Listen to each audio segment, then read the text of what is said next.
नमस्कार साथियों, मैं राकेश वर्मा आप सभी का स्वागत करता हूँ आपके अपने परिवार या सैनिक गुरुकुल पर।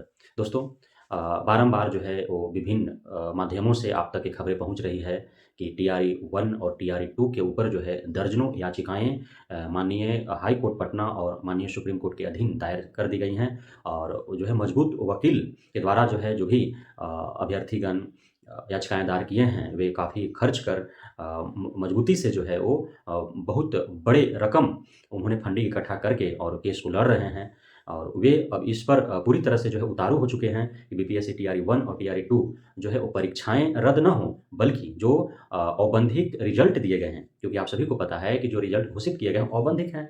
जो आपको नियुक्ति पत्र दिए गए हैं टीआरई 1 में और दिए जाएँगे टीआरई 2 में, वो भी औबंधिक रहेंगे। तो उसमें संशोधन तो अवश्यंभावी है, हो ही सकता है।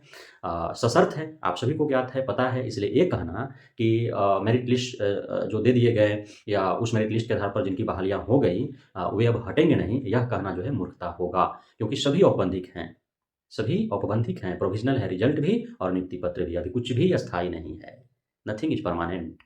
तो अब जो है जे जो वकील जो हैं केस को लड़ रहे हैं जिनके माध्यम से जो है हज़ारों की तादाद में अभ्यर्थियों द्वारा लाखों फंडिंग कर और मोटी रकम जो है खर्च करते हुए बेहद ही मजबूती से जो है तथ्यों और साक्ष्यों के साथ लड़ने की बात कही जा रही है। वकील भी जो है वो लंबे-लंबे दावे कर रहे हैं कि केस जो है वो मजबूत है और जीतेंगे भी और बीपीएससी टीआरई 1 और टीआरई 2 का जो औपबंधिक रिज़ल्ट घोषित किया है उसमें संशोधन होंगे और जो याचिकाकर्ता हैं, जो इसमें पटिशनर बने हैं, उन्हें लाभ पहुँचेगा, इसकी वे शत-प्रतिशत दावा भी कर रहे हैं। तो क्या कुछ होगा इसमें उसे समय ही बताएगा, वो भविष्य की गर्त में है क्योंकि कोर्ट जो है वो भावनाओं पर नहीं जाती है और कोर्ट यह कतई नहीं देखती है कि हाँ जो है भर्ती प्रक्रिया जो है पूरी तरह से संपन्न हो गई है।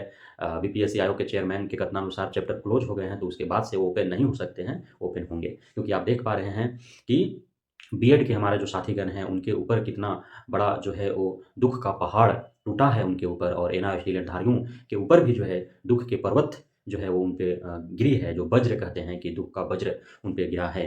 और उसकी वजह से जो है एनआईटी धारी तो हालाँकि जो है बीपीएससी टीआरई 1 में 28 नवंबर 2023 के पूर्व जिनकी नियुक्तियाँ हो गई, उन पे जो है 99% उम्मीदें हैं कि कोई खतरा नहीं है। तो माननीय कोर्ट के अधीन जो याचिकाएँ दायर की गई हैं और जिन सीनियर वकीलों के द्वारा जो है ये दायर किए गए हैं, उनका दावा है कि कुछ पक्ष ऐसे मजबूत हैं। जैसे अ, आप देख पा रहे हैं कि जो भाषा अर्हता, तो सबसे गंभीर मुद्दा है भाषा अर्हता, क्योंकि परीक्षाएँ हो गईं और भाषा अर्हता को शून्य कर दिया गया। ये कैसा?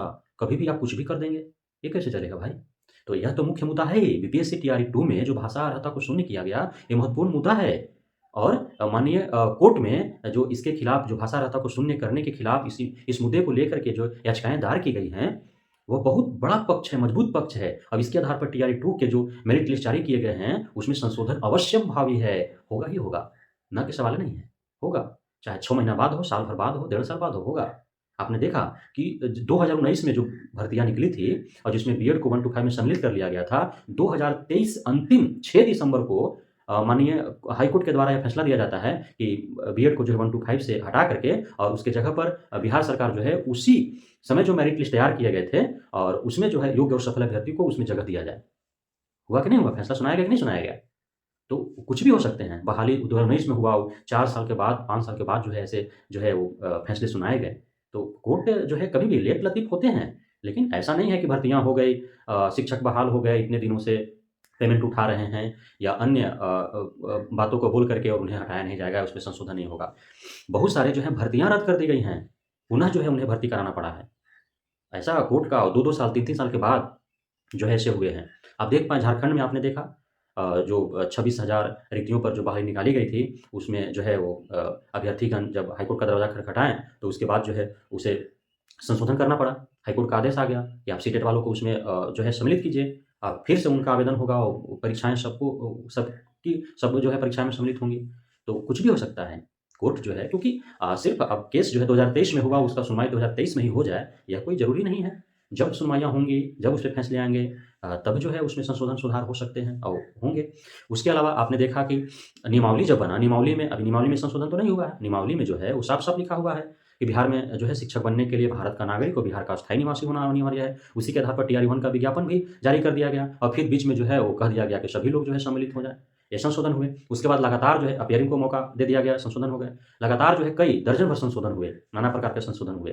बीपीएससी टीआरई 2 का भी विज्ञापन जारी होने के बाद कई संशोधन हुए। तो अब चूँकि विज्ञापन में जो शर्त और नियम होते हैं, उसी के आधार पर बहाली जो है अंतिम स्थिति तक होता है। अब उसमें जो है लगातार रोज़ाना नित नए जो है उसमें संशोधन हो रहे हैं, सुधार हो रहे हैं, तो अब अभ्यर्थीगण दिग्भ्रमित हो जाता है। उनका जो माइंडसेट है उसमें जो है अनबैलेंस होता है, तो उसमें जो है कुछ योग्य अभ्यर्थी भी जो है असफल हो जाते हैं। तो इस प्रकार से समस्याएँ उत्पन्न होती हैं। इन सारे जो संशोधन सुधार हुए, उसके बाद आपने देखा टीआरई 1 का जो मेरिट लिस्ट दिया गया 1,20,000 पदों के विरुद्ध जो मेरिट लिस्ट तैयार किए गए, उसमें औपबंधिक नियुक्ति पत्र 10,000 लिया ही नहीं। उसके बाद औपबंधिक नियुक्ति पत्र 1,10,000 लिया, उसके बाद उसमें 1,20,000 में हज़ारों की तादाद में जो है सीटेट फेल का रिजल्ट दे दिया गया, बीएड फेल का रिजल्ट दे दिया गया, डीएलएड फेल का रिजल्ट दे दिया गया और अन्य कारणों से जो है लगातार अब तक छँट रहे हैं। तो ये तो आयोग और विभाग का गलती था कि फ़िल्टर आउट उसे करके रिजल्ट देना चाहिए था और फिर रिजल्ट जब दिया गया CTET fail, BEd fail, DElEd fail वालों का, उसके बाद उनके जगह पर जो है दूसरे योग्य और सफल अभ्यर्थियों को सम्मिलित नहीं किया गया। तो ये सभी मजबूत कारण हैं, आपको मज़ाक लग रहा होगा लेकिन ये सभी मजबूत कारण हैं और कुछ भी होने के लिए हो सकता है। जब कोर्ट का दरवाज़ा खटखटाया गया है तो कोर्ट जो है साक्ष्यों के आधार पर, तथ्यों के आधार पर चलता है और वो न्याय देखता है। वो जो है वो ये नहीं देखता है कि नौकरियाँ इतने लोगों को मिल गई तो फिर जो है संशोधन होंगे तो कुछ हटेंगे, कुछ छँटेंगे, कुछ जो है किन्हीं का होगा, किन्हीं कोई हटेंगे। तो ऐसा क्योंकि कुछ हटेंगे तो कुछ उसमें आएँगे भी तो, कुछ को फ़ायदा, कुछ को नुकसान होगा ही होगा।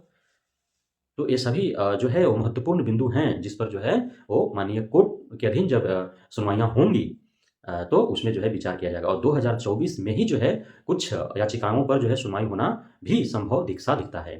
जैसा कि माननीय जो सीनियर वकील हैं, जिनके द्वारा जो है ये याचिकाएँ दायर की गई हैं उनके द्वारा जो है बात कही गई है क्योंकि वकीलों के पास बहुत सारे दाँव-पेच होते हैं कि किस प्रकार से किस याचिका को जो है किस बेंच में कब जो है सुनवाइयाँ करा लेनी है। इसमें वो उनके पास जो है कुछ तकनीकें होती हैं, जिसके आधार पर वो जो है सुनवाइयाँ करा लेते हैं। तो इस प्रकार जो है आपको समस्याएँ उत्पन्न हो सकती है, लेकिन क्यों डरें? मरने से पहले भूत बनने की आवश्यकता नहीं है।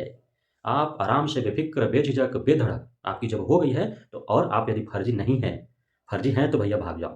क्योंकि जाँच जो है कई आधार पर लगातार जो है नए-नए जो तकनीकों का इस्तेमाल करके हो रहे हैं, तो कोई भी एक भी फर्ज़ी नहीं बच पाएगा। तो फर्ज़ी हैं तो भाग जाइए और जो सही हैं, अपने मेरिट के दम पर जो उन्होंने जॉब लिया है वही हैं जो सही हैं, तो फिर वो पढ़ाएँ। उन्हें डरने की आवश्यकता नहीं है, मरने से पहले भूत बनने की आवश्यकता नहीं है। आप आराम से रहें, जो होगा, जब होगा, जैसा होगा देखा जाएगा। इस प्रकार जो है आपको अपना कार्य जो है वो निरंतरता बनाए रखना है। बहुत-बहुत धन्यवाद आप सभी साथियों का हमारे साथ जुड़े रहने के लिए, बने रहने के लिए, हमें प्यार देने के लिए, हम पे इतना विश्वास बनाए रखने के लिए। जय हिंद।